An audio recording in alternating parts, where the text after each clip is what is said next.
Olá, galera do primeiro ano, tudo bem com vocês? Aqui é a professora Sandra quem vos fala e eu estou neste vídeo para conversar com vocês sobre o PET 7. Então, dessa vez eu vou gravar um único vídeo para todas as atividades desse PET. Então, fiquem atentos para vocês responderem as questões. A primeira atividade da semana 1 é bem fácil, é moleza. Vejam. Redija um parágrafo em que você relate o que já aprendeu na escola, além dos conteúdos que são ensinados em sala de aula pelos professores e professoras. Eu, inclusive, deixei um exemplo para vocês. Meu nome é João, tenho 15 anos e estudo na Escola Estadual Futuro Feliz. Durante todo esse tempo que estudo aqui, aprendi muitas coisas, como conviver com meus colegas e professores e como respeitá-los. Conheci o valor da amizade, conhecimento e da força de vontade. Este é apenas um exemplo, né, pessoal? Vocês vão redigir este parágrafo conforme as vivências de vocês. A seguir, nós temos um quadro com as principais características do gênero textual relato. Com relação aos elementos linguísticos, os verbos são empregados predominantemente na primeira pessoa, eu ou nós, e no passado. Se você vai relatar alguma coisa, você relata alguma coisa que já aconteceu. Não tem como você relatar alguma coisa que vai acontecer no futuro. Então, normalmente, os verbos estão no passado. Uso de advérbios, para marcar a sequência das ações. Então, os advérbios servem para detalhar, para indicar as circunstâncias em que as ações ocorreram. E uso de adjetivos e descrições, desde que não sejam predominantes no texto, porque o que predomina realmente no relato é a narração. Então, a descrição e a adjetivação vêm de modo acessório. Com relação à estrutura, nós usamos os 5 elementos da narrativa: o enredo, que é o conjunto dos fatos da história, o narrador, que é aquele que conta a história, os personagens, que são aqueles que interagem na história dentro de um tempo e de um espaço específicos. Normalmente, na estrutura do texto de relato, nós temos um narrador personagem, nós temos um título, e esse relato vai ser dividido em 3 partes principais: introdução, em que você apresenta o personagem, o contexto em que ele se encontra, o problema que ele precisa resolver. No desenvolvimento, nós fazemos a construção da trama, ou seja, nós vamos relatando como as ações vão ocorrendo dentro do texto. E essa construção da trama vai até o clímax, que é o momento que antecede a resolução do problema, é o momento de maior tensão na história. E por fim, nós vamos ter a conclusão, com o desfecho, que é a resolução do problema em si, e também podemos acrescentar uma reflexão sobre os fatos ocorridos. Então, tudo isso cabe dentro da estrutura do relato. Na sequência, nós temos um texto. Acompanhe a leitura. No primeiro dia de aula, a gente recebia de Dona Orosina, diretora da escola, um retalho de brim azul marinho e outro de fustão branco. Minha mãe mergulhava os panos no tanque durante uns 2 dias para encolher. Dona Uca, minha madrinha de batismo, costureira de prestígio, fazia meu uniforme em sua máquina Singer, de pé, única da cidade. Costurava com o mesmo carinho com que assava biscoitos de araruta, enfeitados com risquinhos feitos com os dentes do garfo. Eu ficava impressionado como havia dentes no mundo: de leite, de alho, de serrote, de pente, de garfo, da boca. Então, pessoal, vocês viram que esse texto está todo grifado. Essas palavras ou expressões grifadas correspondem à legenda colocada no quadro ao lado. Elas podem ser uma marca temporal, elas podem ser uma adjetivação, elas podem ser uma descrição ou indicar o uso da primeira pessoa. Tá? O que seria uma marca temporal? A marca temporal indica quando aconteceram os fatos. Então, todas as palavras e expressões que estiverem indicando tempo, mostrando quando aconteceram os fatos, serão marcas temporais. Adjetivações seriam o uso de adjetivos. As descrições é quando detalha determinados termos, quando explica alguma coisa, E a primeira pessoa vai ser marcada por uso de pronomes. Pronomes pessoais, eu, nós, pronomes possessivos, meu, minha. Então, tudo isso vai me indicar o uso da primeira pessoa. Voltando ao texto, temos então duas marcas temporais, que são no primeiro dia de aula e durante uns 2 dias. Como adjetivação, nós temos o azul marinho adjetivando retalho de brim e branco adjetivando fustão. E embaixo nós temos algumas locuções adjetivas, estão caracterizando os dentes, né? De leite, de alho, de serrote, de pente, de garfo, da boca. Então, todas elas são locuções adjetivas. Descrições, nós vamos ter em diretora da escola, minha madrinha de batismo, costureira de prestígio, biscoitos de araruta enfeitados com risquinhos feitos com os dentes do garfo. Então, tudo isso são descrições.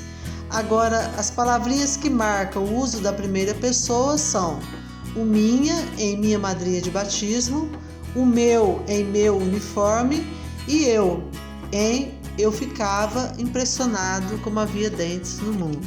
A seguir, acompanhe a leitura do texto. Por definição minha, perseguindo respostas, eu desconfiava ser a escola lugar de muito respeito. Era preciso ter as unhas limpas e aparadas, cabelo penteado, caderno caprichado dentro do embornal, uniforme lavado, calça azul marinho e camisa de fustão branco, e passado com ferro de brasa, gomo de polvilho ralo na gola, para não arranhar o pescoço. A professora, quando os alunos ainda na fila e do lado de fora da sala, lia a gente como se fosse um livro, e mãe nenhuma gostaria de ser chamada de desmazelada pela mulher mais respeitada do lugar. Vejam, pessoal, como os tempos mudaram, né?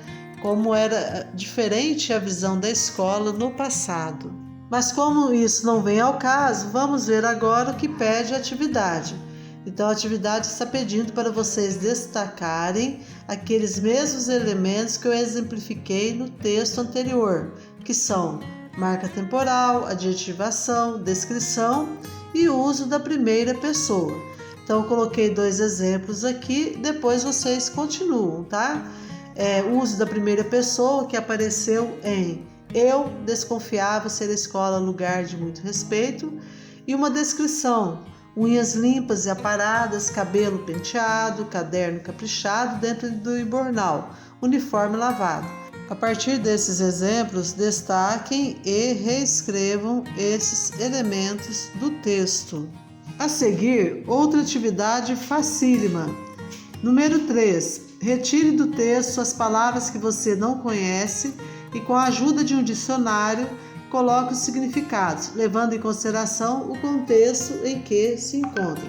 Então, essa daí é uma atividade de vocabulário. Vocês vão pesquisar os sentidos das palavras que vocês não conhecem. Na semana 2, nós vamos começar a ver um pouquinho sobre o autor desse texto que fala sobre a escola, Bartolomeu Campos de Queiroz, que tem um currículo maravilhoso, né? Ele é escritor mineiro, autor de poemas, histórias infantis e juvenis, além de educador, crítico de arte, museógrafo e ensaísta.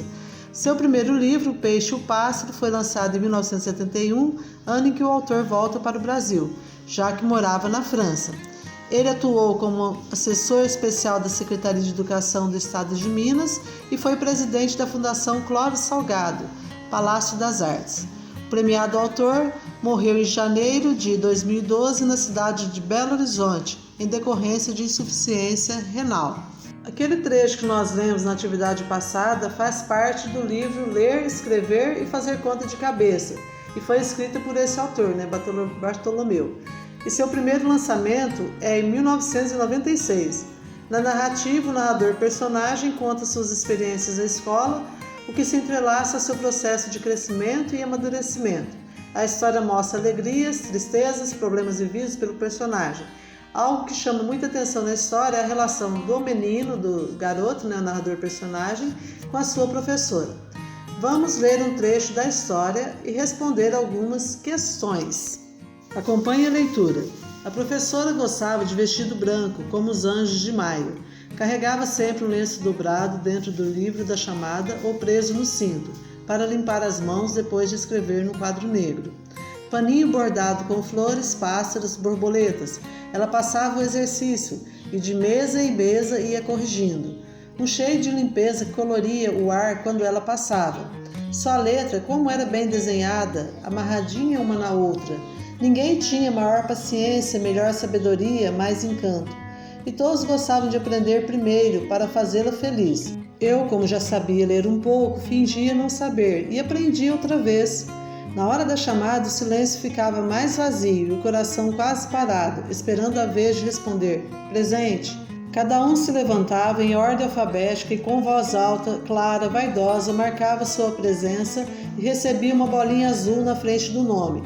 Ela chamava o nome por completo, com um pedaço da mãe e um pedaço do pai. Queria ter mais nome para ela me chamar por mais tempo.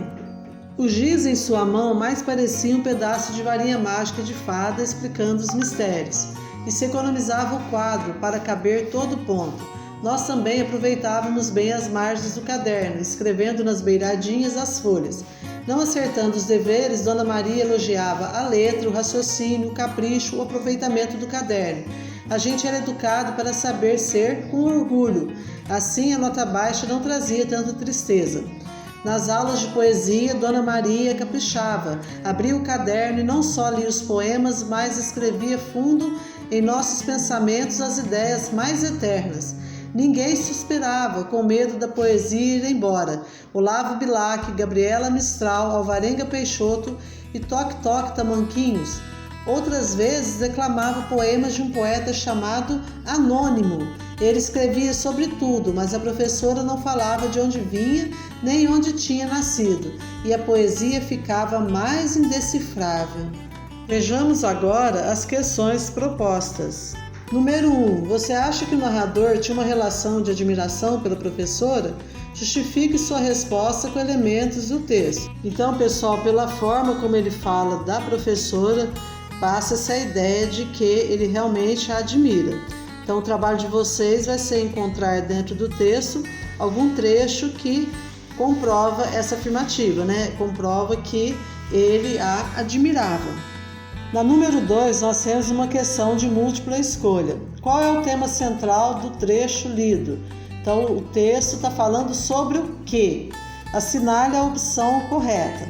Então, o carinho da professora pela turma, o amor de um aluno pela professora, o ler, escrever e fazer conta de cabeça, a descrição das aulas de português ou a descrição da professora.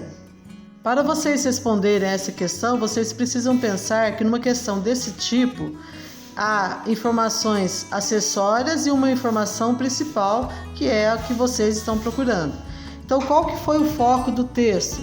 Foi demonstrar carinho? Foi demonstrar amor?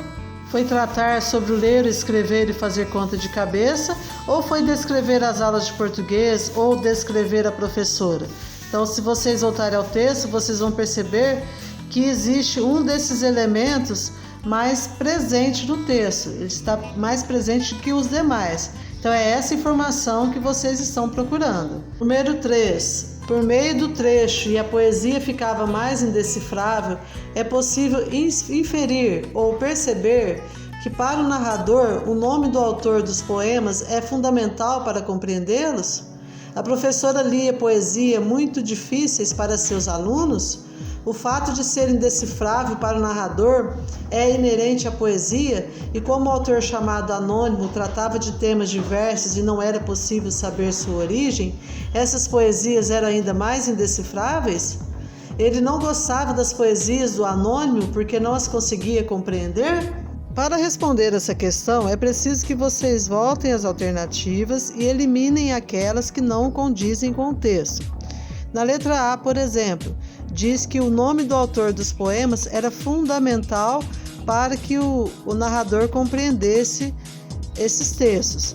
Isso não é verdade. O que levava o narrador a compreender os textos era a explicação da professora. Na letra B temos: a professora lia poesias muito difíceis para seus alunos.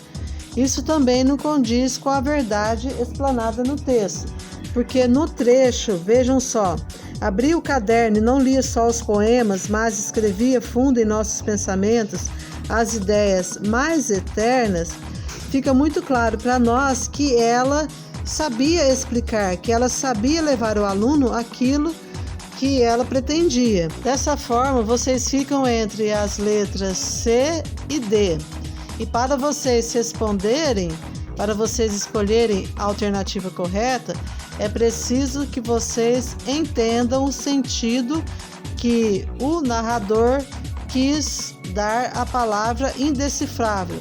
Será que indecifrável era uma qualidade da poesia ou era um problema para o narrador? Número 4. Ao longo de nossa vida escolar, nos deparamos com professores e professoras que podem nos marcar de maneira especial. Relate, conte sobre algum docente ou professor que o marcou e diga as características dele ou dela que você mais gostava. Então essa daí eu não posso interferir porque é uma resposta pessoal. Na semana 3 nós vamos falar um pouquinho sobre a língua. A língua vista como um código, como um recurso, como uma ferramenta que utilizamos para nos comunicar uns com os outros. Esse recurso não é utilizado da mesma forma por todos os falantes. Então é isso que nós vamos ver nessa semana. Acompanhem! Antes de entrar nos conceitos propriamente ditos, eu não poderia deixar de falar do livro A Língua de Eulália, de Marcos Bagno. Nesse livro ele faz uma reflexão muito interessante acerca da língua, das variedades linguísticas e desmistifica muitos dos preconceitos que nós temos com relação ao uso da língua. Esse livro narra de forma simples e descontraída as férias das universitárias Vera, Silvia e Emília, que vão para a chácara da tia de Vera, a professora Irene. Chegando lá, conhece Eulália, uma mulher muito sábia que trabalha na casa da professora e é considerada da família. Ao ouvir Eulália falar, percebem seus erros gramaticais, começam a rir e comentar, e desde então inicia-se um grande aprendizado na vida dessas 3 acadêmicas que chegaram achando que sabiam tudo, porém a professora Irene mostra que elas estavam muito enganadas. Irene se reúne todos os dias com as 3 professoras do curso primário, transformando suas férias numa espécie de atualização pedagógica em que as alunas reciclam seus conhecimentos linguísticos. Então, pessoal, eu citei esse livro porque é um livro de fácil entendimento e que, se vocês lerem, vocês vão entender muito melhor esses conceitos que eu vou tratar a seguir. Eu coloquei aqui do lado uma fala muito interessante desse professor Marcos Bagno. A língua é como um rio que se renova, então a língua é viva, todo dia ela se renova, ela se modifica. Enquanto a gramática normativa, aquela que os professores de português tentam ensinar para vocês todos os dias, é como a água do Igapó, que envelhece, não gera nova vida, a não ser que venham as inundações. Porque o que a gramática faz, gente, é querer eternizar determinados usos. Dessa forma, existe uma oposição entre o que os gramáticos preconizam como bom uso da língua e o uso efetivo da língua feito pelas comunidades dos falantes. Passemos então a falar sobre os conceitos. Antes, porém, é preciso frisar, é preciso reforçar que a língua é um conjunto de variedades. Ela não é um todo homogêneo, não é um código fechado, pronto, acabado. Cada grupo de falantes faz uso de uma determinada variedade linguística. Então nós temos aí que a variedade padrão seria aquela que segue as regras estabelecidas pela gramática normativa. A variedade padrão é usada em situações formais, então em situações que exigem o seu uso, em documentos oficiais e nas escritas escolares e acadêmicas. Além disso, ela tem maior preocupação com a pronúncia das palavras e deve haver ausência do uso de gírias. A variedade padrão pode ser chamada também de variedade de prestígio, justamente pelo fato de ela ser prestigiada, escolhida, vista como melhor pelos órgãos e escritas oficiais. Além da variedade padrão, nós temos a variedade coloquial ou não padrão, que é utilizada no nosso dia a dia de maneira corriqueira. Essa variedade não tem tanto compromisso com a gramática normativa e, por isso, não segue com tanto rigor as regras da língua. O objetivo do falante, ao usar essa linguagem, é transmitir a mensagem, não se preocupando tanto em como a mensagem está estruturada. Então, pessoal, com relação a essas 2 variedades, a variedade padrão e a variedade coloquial, É preciso pontuar que nós, professores de língua portuguesa, temos a obrigação de ensinar aos nossos alunos a variedade padrão, porque é essa que vai garantir o acesso ao mercado de trabalho, aos vestibulares e às situações formais que vocês têm de vivenciar no futuro. No entanto, nós não podemos agir com preconceito com relação às pessoas que utilizam a variedade não padrão, porque a variedade não padrão também comunica, também cumpre o seu papel social. Então é preciso desmistificar essa ideia de certo e de errado. Existe sim as ideias de adequado e inadequado. Numa situação formal, é necessário que o falante utilize a norma padrão. E numa situação informal entre os amigos, ele pode utilizar sim a linguagem coloquial. No livro A Língua de Eulália, a professora coloca para sua sobrinha e suas amigas que o professor de português deve trabalhar em sala de aula, além da variedade padrão, as demais variedades linguísticas, porque todas elas são fator de enriquecimento da língua. Portanto, as variedades não padrão também devem ser estudadas e entendidas, assim como a variedade padrão. A seguir, nós temos uns quadrinhos em que Chico Bento, personagem de Maurício de Souza, entabula uma conversa com a professora. Quais são minhas notas? Quais são minhas notas, Chico? E eu que vou saber? Você também fez prova? E sei lá português que se fale, já pro castigo. Mas... E amanhã quero que você fino no português. Bom, pessoal, então vocês viram aí que os dois conversam, eles se entendem, mas a professora o recrimina por ele não fazer uso da norma padrão. Vejamos as questões. Letra A. Quais níveis de variedade podemos perceber nos quadrinhos de Chico Bento? Então, há dois níveis de linguagem, né, pessoal? A variedade padrão e a variedade não padrão. Letra B. Qual variedade utilizada pelo Chico Bento? Então, como nós vimos, ele está utilizando a variedade não padrão. Então, tem muitos exemplos aí no texto que vocês podem retirar que confirmam essa resposta. Letra C. Qual a variedade utilizada pela professora? Então, vocês percebem que ela utiliza a variedade padrão. E também há vários exemplos desse tipo de variedade no texto, é só vocês procurarem. Só para concluir, pessoal, as variedades padrão e coloquial podem e devem fazer parte de nossas vidas. Aprendemos a variedade padrão na escola e devemos usá-la em situações formais, como uma entrevista de emprego, comunicação com pessoas de autoridade, escrita de texto na escola ou de um currículo. Já a coloquial pode fazer parte do nosso dia a dia em conversas com colegas, seja presencialmente ou via redes sociais. E por isso é importante termos a noção da adequação linguística, que é justamente sabermos qual variedade utilizar a depender da situação comunicativa em que estamos falando ou escrevendo. Acompanhe a leitura do texto a seguir. Veja que belos movimentos elípticos fazem essas ondas, meu caro amigo. Pegá-la-emos esse instante ou mais tardiamente? Vejamos as questões. Qual a variedade utilizada pelo personagem no quadrinho? Então, pela linguagem polada, vocês perceberam que se trata da variedade padrão, né, pessoal? Letra B. A variedade utilizada está adequada para o contexto da comunicação? Por quê? Então, vejam bem, eles estão na praia, eles provavelmente são amigos e estão curtindo umas férias, né? Será que seria adequado utilizar a variedade padrão nesse contexto? Claro que não, né, pessoal? Nesse contexto não se exige formalidade. Bem, pessoal, até que enfim chegamos à semana 4. Vejamos a questão proposta. Escreva um relato pessoal, obedecendo toda a estruturação que aprendemos na semana 1 e que você conte sua relação com a escola e a importância dela para a sua vida. Seu texto deve estar adequado à variedade padrão da língua portuguesa. Então, pessoal, na semana 1, vocês foram convidados a produzir um parágrafo em forma de relato. Nessa atividade da semana 4, vocês vão produzir um texto em forma de relato. Lembrando que um texto de relato pelo menos teria de ter 3 parágrafos. Um parágrafo para introdução, outro para desenvolvimento e outro para conclusão.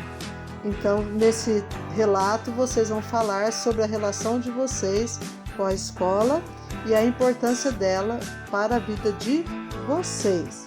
Então, boa produção! Pessoal, chegamos ao final desse vídeo. Ele ficou um pouquinho longo porque eu tratei sobre todas as questões do PET 7, mas eu espero que vocês tenham me compreendido. Se ficou alguma dúvida, vocês podem me acessar pelo chat Conexão Escola ou por meio do grupo da sala. Se vocês não quiserem assisti-lo completamente, vão assistindo por partes e fazendo as suas atividades. É uma maneira de aprender também. Então, bons estudos, boa semana e fiquem todos com Deus. Um abraço e até o próximo vídeo.